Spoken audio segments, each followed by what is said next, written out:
있었습니다. 이어서 부처 업무보고를 진행하겠습니다. 이번 업무보고는 총 2개의 세션으로 진행될 예정입니다.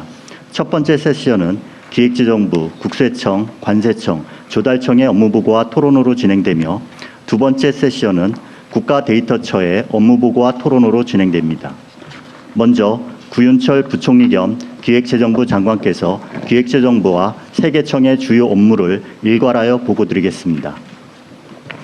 기재부가 내가 제일 먼저 시작하겠다 그랬다면서요? 진짜예요? 누가 때밀었다는 소문도 있던데.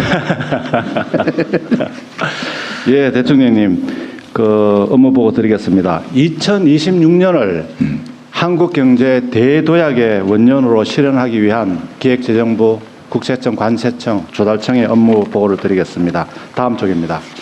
보고 드릴 순서는 기획재정부, 국세청, 관세청, 조달청 순으로 보고 드리겠습니다. 먼저 2025년 평가 및 향후 업무 추진 방향입니다. 제한 시간이 몇 분이죠? 10분 이내로 하겠습니다. 10분 잘 지켜주세요. 땡하고 네. 마이크 끌 겁니다. 알겠습니다. 이재명 정부는 출범 첫날부터 대통령님 주재 비상경제 점검 TF를 시작으로 최단기 추경 통과, 새 정부 경제 성장 전략 마련, 관세 협상 타결, 세제 정상화, 그리고 헌법 시한 내 2026년 예산안의 국회 통과까지 숨가쁘게 달려와 경제 회복과 성장 모멘텀의 기초를 마련하였습니다. 그 결과 3분기에 1.3% 성장을 해서 15분기 만에 최고치를 기록했습니다. 코스피는 사상 처음으로 4,000포인트를 돌파했습니다. 소상공인의 체감 경기도 5년 만에 최고 수준으로 회복되는 등 경기, 금융, 민생 전반에서 반등의 흐름이 확인되고 있습니다. 내년도 우리 경제에는 기회 요인과 도전 요인이 모두 상존하고 있습니다. 기회 요인으로는 대외적으로 주요국의 확장 재정과 글로벌 AI 투자 확대가 예상되고, 대내적으로는 내수 회복 가속화, 반도체 수출 호조가 이어지는 가운데 세계 국채지수 편입 등을 계기로 외국인 투자가 확대될 것으로 기대됩니다. 하지만 관세 역량 본격화로 세계 경제 성장과 교역이 둔화되고 국내 잠재 성장률 하락, 양극화 구조, 외환 부동산 시장 잠재 리스크 등 도전 요인도 있습니다. 이에 기획재정부는 2026년을 한국 경제 대도약의 원년으로 만들기 위해 경제정책 기획 조정 강화 등 6대 분야를 중심으로 정책 방향을 정하고 선제적이고 적극적으로 추진해 나가도록 하겠습니다. 다음으로 6대 중점 추진 과제입니다. 첫째, 경제정책 기획 조정 기능을 강화해서 근본적인 경제구조 혁신과 더불어 선제적인 현황 대응에도 힘쓰겠습니다. 우선 잠재 성장률 반등과 양극화 극복을 위한 2026년 경제성장 전략을 관계부처 합동으로 1월 중 마련하겠습니다.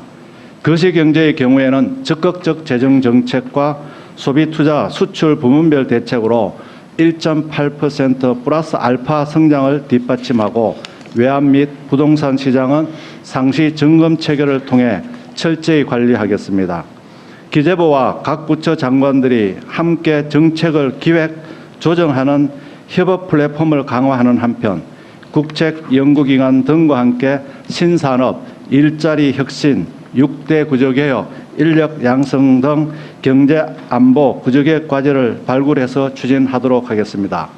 둘째, 잠재 성장률 반등을 위한 정책 과제입니다.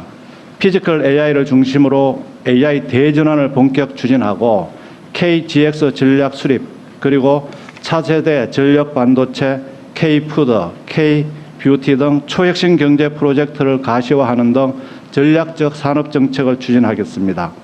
아울러 첨단 산업 투자 활성화를 위해 지방 투자와 연계하여 지주회사 규제 특례를 마련하고, 기업 규모별 규제와 경제 형벌 합리화, 고부가 서비스 산업 육성 등을 통해 건강한 기업 생태계를 구축하겠습니다. 5국 3특 중심의 지역 성장을 적극 지원하는 등 산업 대전환과 상생 지역 균형 성장을 통한 잠재 성장률 반등을 이끌어내겠습니다. 셋째, 민생 안정 및 양극화 대응입니다. 범부처 합동으로 물가 관리 체계를 강화하고 생활 물가를 안정적으로 관리하며 청년 고용 지원을 위해 시어섬 청년 유형별로 AI 교육 등 맞춤형 대책을 추진하겠습니다. AI를 활용하여 소상공인 자영업자의 역량을 강화하고 저소득층과 돌봄 분야 등 취약 부분도 촘촘히 지원하겠습니다. 넷째, 전략적 글로벌 경제 협력입니다. 한미 전략적 투자 기반 마련을 위해서 한미 전략투자공사와 기금을 설립하고 상업적으로 합리적인 투자 사업이 선정되도록 추진하겠습니다. 외환 자본시장 업그레이드 및 경제금융 중심의 G20 협력도 지속하겠습니다. 통상환경 변화에 대응하여 경제, 외교, 안보, 문화를 연계한 신대외 경제 전략을 수립하고 대규모 수출과 수주 지원을 위한 전략 수출 금융 기금을 마련하겠습니다. 효율적 경제 안보 대응체계 구축 등 경제 안보 및 공급망 대응도 적극 추진하겠습니다. 다섯 번째로 적극적 국부 창출입니다. 1,300조 원에 이르는 국유자산을 적극 관리하여 그 가치를 극대화하며 국채를 체계적으로 관리하여 이자 비용을 절감하고 초혁신 조달 생태계를 구축하는 등 국부 정진을 도모하겠습니다.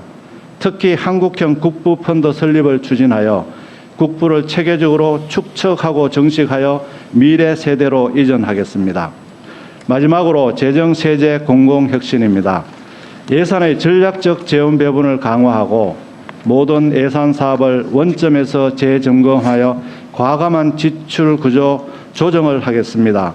재정 운영 전 과정에 국민 참여와 정보 공개를 확대하고 민간 전문가와 지방정부 공무원에 대한 교육도 강화하겠습니다. 세제는 생산적 부문으로의 자본 이동을 유도하고 글로벌 기술 경쟁을 뒷받침하겠습니다. 또한 적극 재정을 뒷받침하기 위한 세입 기반도 확충하겠습니다. 공공기관은 초혁신 성과 극대화, 안전관리, 책임성 강화 등을 추진하겠습니다. 이어서 국세청, 관세청, 조달청의 업무 추진 계획을 보고 드리겠습니다. 먼저 국세청입니다. 잠깐만, 이거를 너무 이렇게 다 해놓고 얘기하면 좀 복잡하니까 요 기재부 발표하신 내용들과 얘기 좀 점검해보고 네. 그다음에 관세청, 국세청 이렇게 하고 하나씩 얘기하면 좋을 것 같고요. 그다음에 소속 기관 여기는 또 따로따로 한번 제가 챙겨보도록 하겠습니다. 일단은 기재부 제가 서면으로 보고하신 내용을 제가 좀 본 게 있어서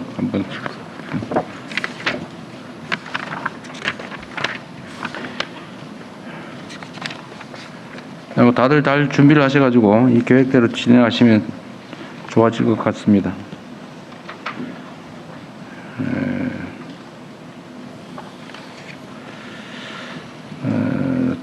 일단은 있는 대로 제가 뭐 물어볼 거 몇 가지 좀 물어볼게요. 물가 안정이 아마 앞으로 해야 될 일 중에 중요한 부분일 텐데 그렇죠? 근데 물가 안정을 위해서 우리가 세금으로 가끔씩 이렇게 물가에 예를 들면 영향을 주거나 조정하는 경우가 있잖아요. 예를 들면 뭐 유류세 이런 경우가 대표적인데 하여튼 두 가지 방식이 있는 것 같아요. 예를 들면 소위 조세 지출을 조정하는 거잖아요. 예를 들면 석유류에 대한 세금을 부과할 거냐 말 거냐 아니면 낮출 거냐 올릴 거냐. 근데 이렇게 하는 경우하고 또 한 가지는 그 세금을 그대로 걷어서 예를 들면 물가 부담이 크면은 일종의 환급을 해주거나 지원을 해주거나 이럴 수도 있잖아요. 즉 재정 지출 방식으로 할 수도 있는 건데 우리 사회의 가장 큰 문제가 소위 양극화. 잘 되는 사람은 너무 잘 되고 못 되는 사람은 죽을 지경이고 이게 점점 더 심해지니까 이 양극화 극복이라고 하는 것도 우리 사회의 중요한 정책 과제이기 때문에 이런 경우에 물론 어쩔 수 없는 경우가 있겠지만 판단을 한번 해봐야죠. 예를 들면 석유 소비세를 유류 소비세를 일률적으로 줄일 거냐, 아니면 그냥 들어오는 세입 중에 일부를 다시 환급 또는 뭐 바우처 뭐 이런 형태로 지원할 거냐. 근데 이게 재정 지출 형태로 하는 게 양극화 완화나 소득 재분배에는 효과가 있잖아, 그죠? 네. 그리고 조세의 또는 재정의 본질적 기능 중에 하나가 이 소득 재분배, 2차 재분배도 있는 거잖아요. 네. 그래서 이런 점들을 좀 고려를 좀 해주면 좋을 것 같아요. 요 예를 드는 게 아니라. 네. 하여튼 우리가 모든 정책을 수립할 때 기본적으로 우리가 국가 균형 발전 중요하면 어떻게 하면 지방에 대해 더 인센티브를 줄 거냐, 지방으로 더 유인할 거냐 고민해야 되는 것처럼 이제 모든 정책을 할 때 그걸 고민해야죠. 또 양극화, 이거 똑같은 문제인데 재정 정책을 수립하거나 조세 정책을 판단할 때 끊임없이 그 고민을 해야 된다. 재정을 늘리고 줄이고 이것도 중요한데 그 점을 좀 전체적으로 국가 정책에서 고민을 좀 해 주십사 부탁드립니다. 이건 하나의 예고요.